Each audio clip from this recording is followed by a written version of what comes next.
کبھی انسان کا دل کسی چیز کے لیے بہت تڑپتا ہے، اتنا کہ اس کے لیے صبر کرنا بھی مشکل ہو جاتا ہے۔ انسان ہر روز اس چیز کو حاصل کرنے کے لیے ہر اس لمحے دعا کرنے کی کوشش کرتا ہے۔ جو لمحہ دعا کے لیے افضل ہے اور اس کی آنکھیں اپنی مانگی گئی دعا کے قبول ہونے کے انتظار میں ہر روز ادھر ادھر تکتی رہتی ہے، اور یہ تو بھول ہی جاتی ہے کہ اللہ نے ہر چیز کو عطا کرنے کا ایک مخصوص اور بہترین وقت مقرر کر رکھا ہے۔ ہمیں یاد رکھنا چاہیے کہ اگر ہمیں کسی چیز کو حاصل کرنے کی اتنی چاہت ہے تو اس چاہت کرنے والے دل کا مالک کون ہے؟ یہ چاہت بھی تو اسی رب نے دل میں ڈالی ہے تاکہ تم اس کے لیے دعا کر سکو اور وہ تمہاری خواہش کو بہترین کر کے تمہیں عطا کر سکے۔ اور وہ تو خواہش ہی دل میں تب ڈالتا ہے جب وہ تمہارے نصیب میں لکھ دیتا ہے۔ دعا تو بس ہمارے ہی درجات بلند کرنے کا ایک ذریعہ ہے۔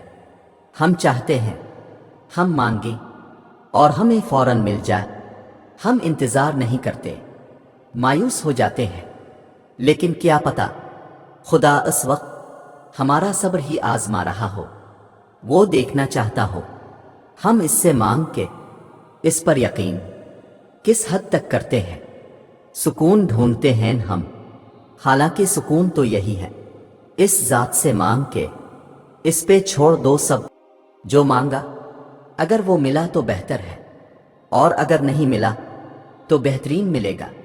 اس یقین کے ساتھ دعا وقت، حالات اور نصیب بدلنے کی طاقت رکھتی ہے۔ دل سے مانگیں اور پھر اس پہ صبر کرے، اور صبر یہ نہیں کہ اب کمزور نہیں پڑ سکتے، اب صبر رکھتے ہوئے بھی ٹوٹ سکتے ہیں، لیکن اپنا ٹوٹنا لوگوں کو مت دکھائیں، اپنے آنسو لوگوں کے آگے ضائع مت کریں۔ آپ کے آنسوؤں کی قدر خدا کے علاوہ کسی کو نہیں ہے، وہ دیکھتا ہے اس کا بندہ کیسے اس کے پاس آیا ہے اور وہ سنبھالتا ہے۔ اور سنو، نصیب میں بھی اتنی طاقت نہیں جتنی تمہاری دعاؤں میں ہے۔ اللہ رب العزت تمہیں اپنی چاہت سے گزار کر ہی تمہاری چاہت تک لاتا ہے۔ جلد باز تم ہو، ورنہ وہ دیر نہیں کرتا، وہ جانتا ہے تمہاری دعاؤں کو کب اور کیسے تم تک پہنچانا ہے۔ تو پھر اللہ رب العزت سے یہ رابطہ مت توڑ دینا صرف اس لیے اس سے منہ موڑنا کہ جو تم نے مانگا وہ تمہارے سوچے گئے وقت پر کیوں نہیں ملا۔ اور یاد رکھو، تمہاری مستقل دعائیں ہی ناممکن کی قبولیت کو ممکن بناتی ہیں۔ تمہارا یقین ہی تم پر وہ دروازے کھولتا ہے جن کو کھولنا کائنات کی کسی شے کے بس میں نہیں ہوتا۔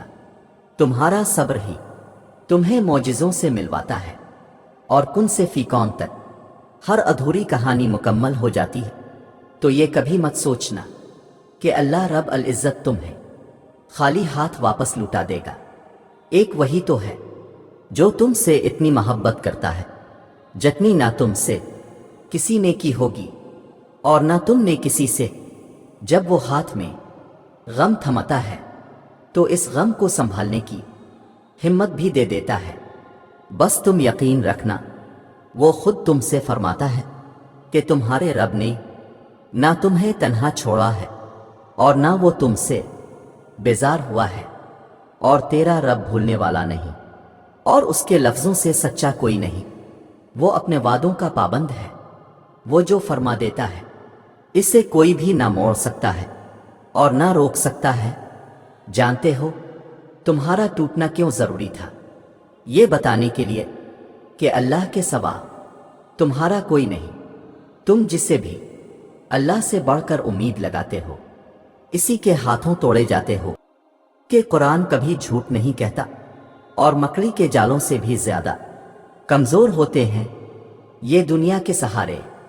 بس تمہیں توڑنے کا مقصد تکلیف میں مبتلا کرنا نہیں، بلکہ اپنے رب کی پہچان کروانا ہوتا ہے۔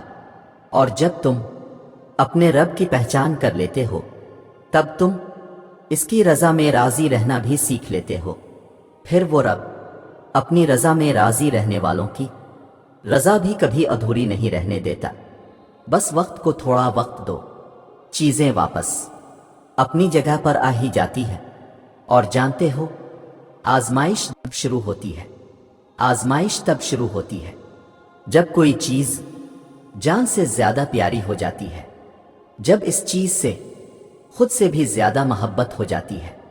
پھر اللہ اس محبت کا امتحان لیتا ہے، آخر تم اس چیز کے لیے کتنا صبر کر پاتے ہو، کس جنون کی حد تک پہنچ پاتے ہو، اور سب سے بڑھ کر یہ کہ تم اللہ کی رضا میں راضی رہ پاتے ہو۔ اللہ کو تمہاری عبادتوں کی ضرورت نہیں ہے، اس کی عبادت کے لیے سارا جہاں ہے، وہ تو بس تم سے محبت چاہتا ہے۔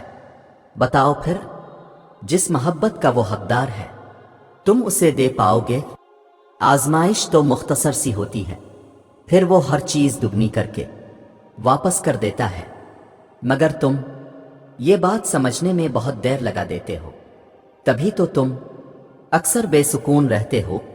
امتحان تو تبھی ختم ہوتا ہے جب تم آگے بڑھنا سیکھ جاتے ہو۔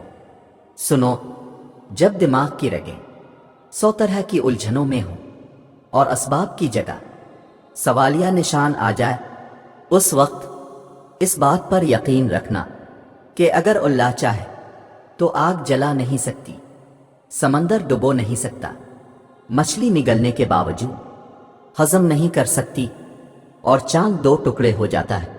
اور سنو، جب دعاؤں میں ہاتھ اٹھاتے وقت دل بار بار قبولیت کا یقین دلائے تو سمجھ جاؤ یہی اشارہ ہے کہ تمہیں مانگتے رہنا ہے، کیونکہ دل کو پختہ یقین تب ہی ہوتا ہے جب اللہ تمہاری دعائیں قبول کرنا چاہتا ہے۔ اور ایسا تو نہیں ہے کہ اللہ کبھی کسی کی تکلیف کو بھول جاتا ہے، وہ فیصلے کرنا بھول جاتا ہے۔ وہ ہر چیز، ہر تکلیف جس کو دنیا بھول جائے، سمجھ نہ پائے، وہ اللہ کو یاد رہتی ہے۔ اور تمہارا رب تو بہترین فیصلے کرتا ہے، انصاف کرتا ہے۔ پھر تم مطمئن ہو جاؤ، تمہارا رب کبھی کچھ بھی نہیں بھولے گا، وہ تمہارے دل کو مطمئن کر دے گا۔ اور سنو، تم ضرور وہ دن دیکھو گے جب 70 ماؤں سے زیادہ محبت کرنے والا تمہیں اپنی محبت کا رنگ دکھاتے ہوئے راضی کرنے میں کوئی کسر نہیں چھوڑے گا۔ یہ صبر تمہارے لیے بڑے معجزے لانے والا ہے، انشاءاللہ۔